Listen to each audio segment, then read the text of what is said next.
On August 22nd, 2017, our little girl Dallas came into the world. She came in with a bang. We had no idea that she was going to be sick, and she was born with a collapsed lung, an immature lung that was also collapsed, and severe pulmonary hypertension. She ended up having to be transported from one hospital to another, where they essentially saved her life more than once on many occasions. She was placed on ECMO, which is extracorporeal membrane oxygenation.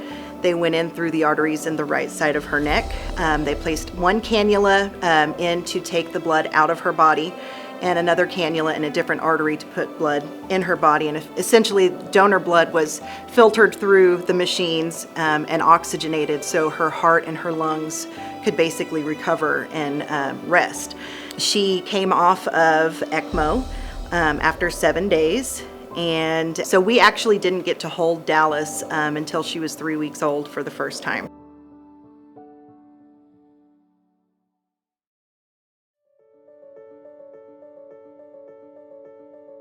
In the morning, Dallas typically wakes up around 7 a.m. During nurse change or right before shift change for our nurses. She does sleep in her bedroom in her crib.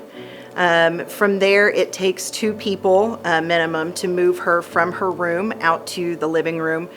Someone has to carry her, and then someone has to push the ventilator. And then she typically kind of hangs out with brother and sister until they go to school.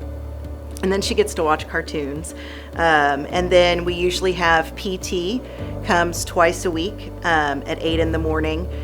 Speech, she gets vital stim where they put electrodes on her neck and kind of try to awaken those muscles, so hopefully she can learn how to swallow and eventually chew.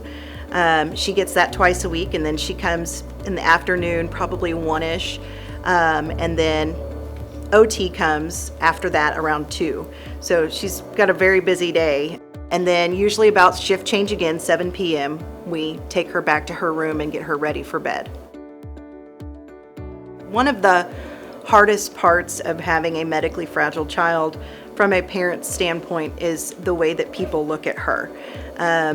Most people have never seen a trached person in their life other than on TV. And so it's very rare to in fact see a trached baby. And when people see her, you either get people who think, oh my gosh, she's so cute, and they smile and they wave. You get people who just kind of stare because they don't understand. And then you get people that look at her with disgust. And that's really hard because when I look at her, I see my perfect little baby. She just comes with extra pieces. That's it. There's nothing wrong with her. She's not broken.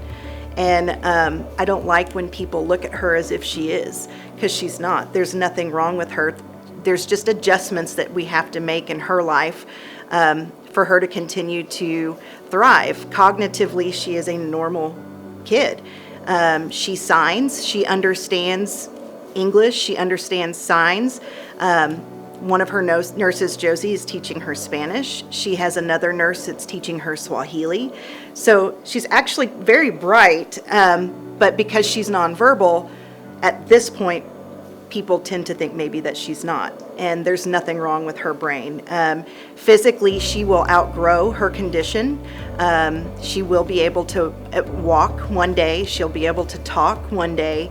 And she'll be able to run just like any normal kid.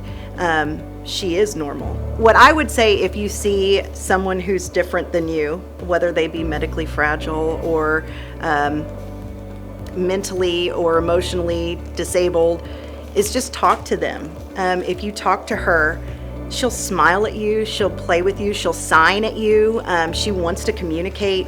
She's a normal kid. I would say the best thing you could do is ask questions. Don't just stare or give dirty looks if you don't understand. I would rather someone ask, hey, what is that thing in her neck? Or why can't she talk?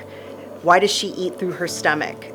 Just something. Ask. It's more comforting than having someone give her a dirty look. Because like I said, when I look at her, I see my perfect little baby, and it's incredibly hurtful when people look at her any different than that. So I would say definitely, whether it be Dallas or anyone who's different than you, just talk to them. Talk to them like you would anybody else. Just say hi, what's your name, ask what their story is. Just include them, because that's all she wants to be friends. So I would just say include everybody.